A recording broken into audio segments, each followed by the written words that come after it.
Here, guys. My name is Felix from Futerio.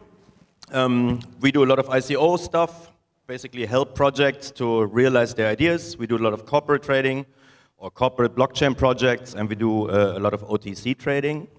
That is what we do, but please, gentlemen, please introduce yourselves. All right, my name is Gopinath Nadarajan, but you can call me Gobi, so I've got a long name. And Gobi is named after Gobi Desert, so those who know where Gobi Desert is out of Mongolia, and probably is named after me. What I do is, I've been working in the technology industry for the last 18 years. I'm a chartered engineer, so I've studied in the UK, I've worked in Sweden, I've worked in China, I've also worked in Southeast Asia region for the last 18 years in the space of telecommunication industry. But then, alongside 4 years ago, I started my own crypto mining. So as you know, Bitcoin was, at that time, was the most famous crypto mining out there. So I started with crypto mining and ventured into blockchain. And what I focus here is on blockchain for enterprise. None of the public blockchain that is being spoken here is what I focus. It's primarily on blockchain for enterprise, where some of the use cases that enterprise, banks, and government agencies that would like to see happen on the blockchain space can be applied on the blockchain, on the private sector. And in parallel, I'm also now a co-founder for an upcoming crypto exchange, which will be based out of Singapore. Awesome. Anthony, please introduce yourself. Yeah, afternoon, everyone. Name is Anthony. I'm based in Singapore, and I've been in banking sector for 20 over years. I started out in investment banking, M&A stuff, and moved into some of those toxic assets like the CDOs and CMBS. I don't need to know what they are. But the last job I was in Treasury, mainly dealing with FX and bonds and interest rate swaps and stuff like that. I started into experimenting or studying into this blockchain since about 2016. Bought some coins and bought some ICOs and stuff like that. Really starting to understand cryptography. I did some course in Solidity and blockchain as well. As of now, I'm fully convinced that after, I think you guys have also heard a lot of speakers talking about the merits of blockchain. So I'm one of them who have decided that this is something, and I've decided to move into the new economy. So I've quit my job in banking for 20 over years, and I've decided to move into the blockchain world. I'll be starting some ventures with some friends. One will be the regulated fund that is in Singapore, and there are other supporting industry. I mean, within the industry, will help some startups to raise funds, and together with some partners, we will also invest in some of the early stage companies as well. So, all right, today actually we're here to talk about the good versus the bad projects, and probably we hear much more about the bad projects than about the good projects. But working in the space, I strongly believe the projects are there, and you obviously have experiences with the old and the new crazy blockchain world. So maybe we start with the positive side of things. What, in your opinion, does make a good project in the blockchain space? It's a very good question, and it's like this, right? When internet started in the early 90s, the boom took place. There were a lot of internet companies out there that was pretty much doing everything that they could, and every internet company that came aboard, you had heaps of investors who wanted to invest into their companies. And of course, then we had this bust, and a lot of companies went bust, and a lot of investors lost their money. So similarly, we are facing a very similar situation when it comes to the blockchain industry. And when you talk about blockchain, it sounds sexy, it sounds cool, and every company that just getting to know about blockchain starts getting on board without really understanding what blockchain is all about. And blockchain itself, you know, I talked to a lot of industry players out there who have been in the technology field for the last 20 odd years. When you talk about blockchain, they really find it really amusing. But here's the thing, you can't blockchainize an air, you can't blockchainize water, you can't blockchainize things that you really can't blockchainize, right? There has to be a proper use case when it comes to using blockchain technology.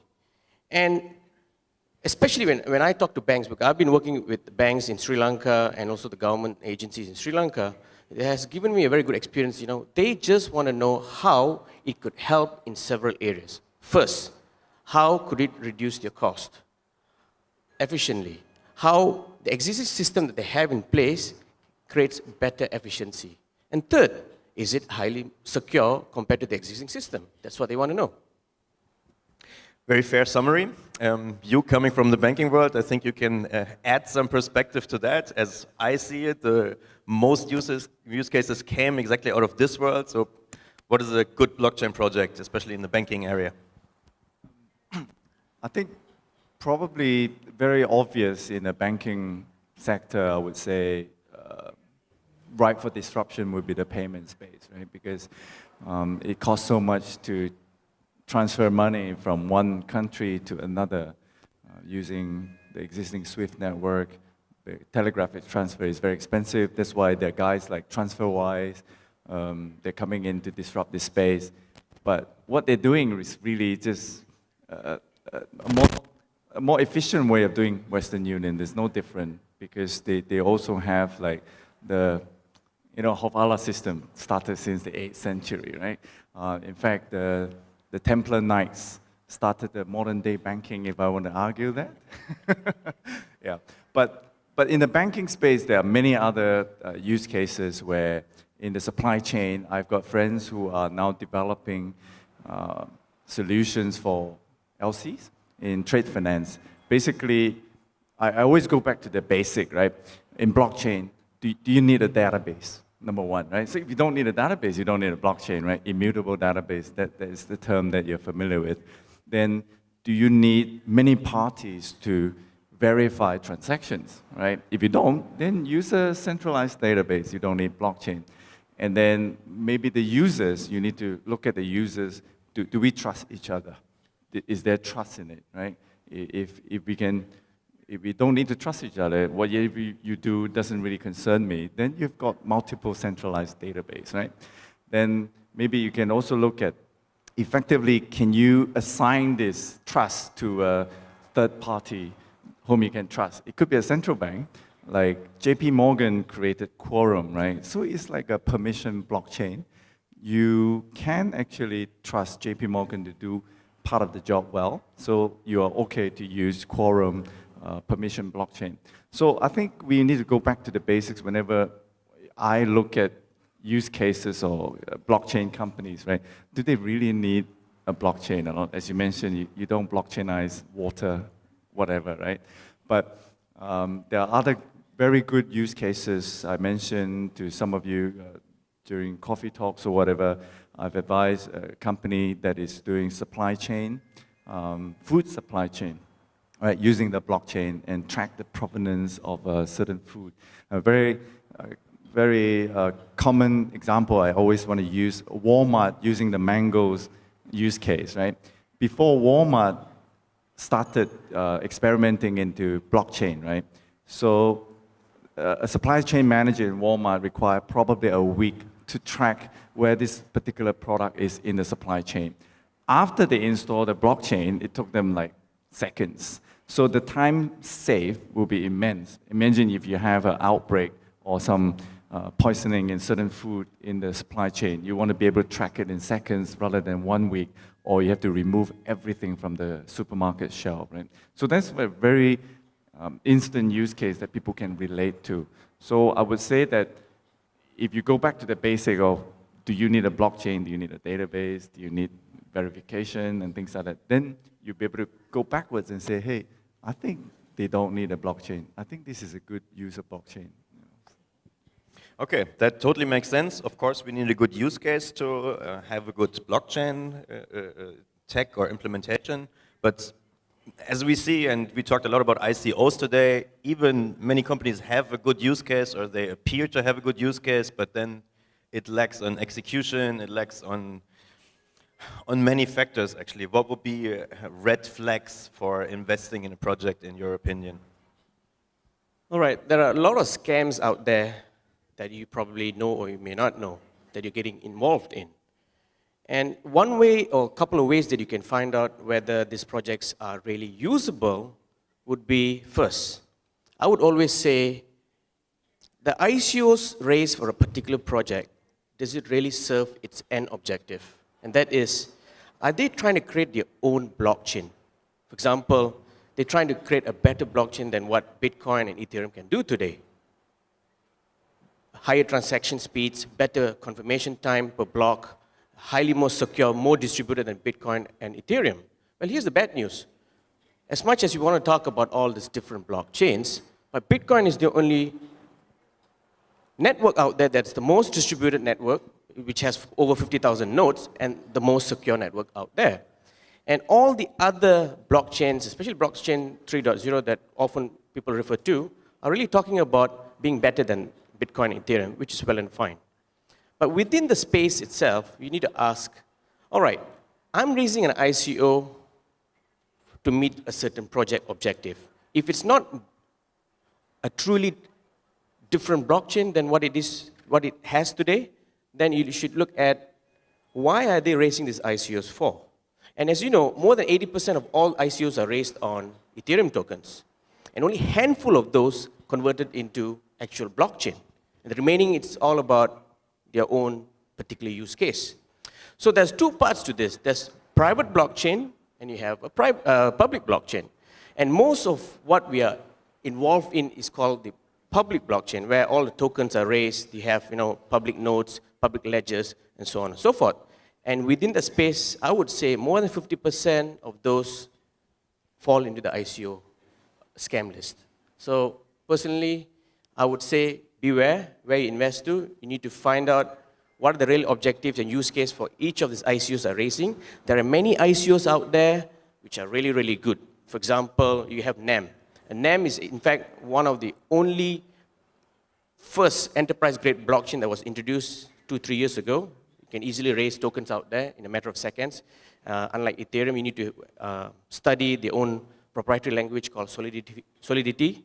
With NAM, you can actually run Python, Java, and on top of that, any languages which will be easy for developers to build on top of that. Then you have the private segment where this is where, as the earlier speaker spoke about, Mr. Sangklap from Lala World, he said that, the real big chunk of the business actually comes from the enterprise segment. And we talk to enterprise segments, be it the vertical segments, government agencies, and banks, they're not interested in public blockchain. They're not interested in digital tokens or cryptocurrencies. Because when you talk to them, they get fever. But when you talk about blockchain, they're so receptive about this. So think about which projects you're investing into, because your hard-earned money don't want to be given away easily to all the scammers. Exactly. Guys, be careful. Don't throw away your money. Do your due diligence. I think that's the messages we all can give to you. We have a little time for maybe one last question, and we heard it about actually a couple of times today, where people said blockchain is just a promise. It's not, the tech is not there yet. What do you have to say to this, and when you believe in terms of timeline, we're going to see real solutions coming out? When are we scalable? When can we solve all the issues which are there right now? Well, personally, I'll go back to the banking space, right? I know Stellar Protocol. Stellar is working with IBM and ClickX. They are working on a project. In fact, now they're testing. They're both on mainnet and testnet as well, doing cross-border transaction. So I just mentioned Stellar and any other except Ethereum and Bitcoin. A lot of blockchain protocol is able to do transaction in seconds. So Stellar, you can do a transaction in seconds, like 3 seconds or so. I transfer my Stellar Lumen from my wallet to my daughter's wallet. It took 3 seconds. And the cost of transaction is 0.00001 XLM. So it's very low compared to a normal TT, for example, right? So if they're able to work with the banks, in fact, they are now experimenting with the Pacific banks, as well as NAB is on board as well, ANZ as well.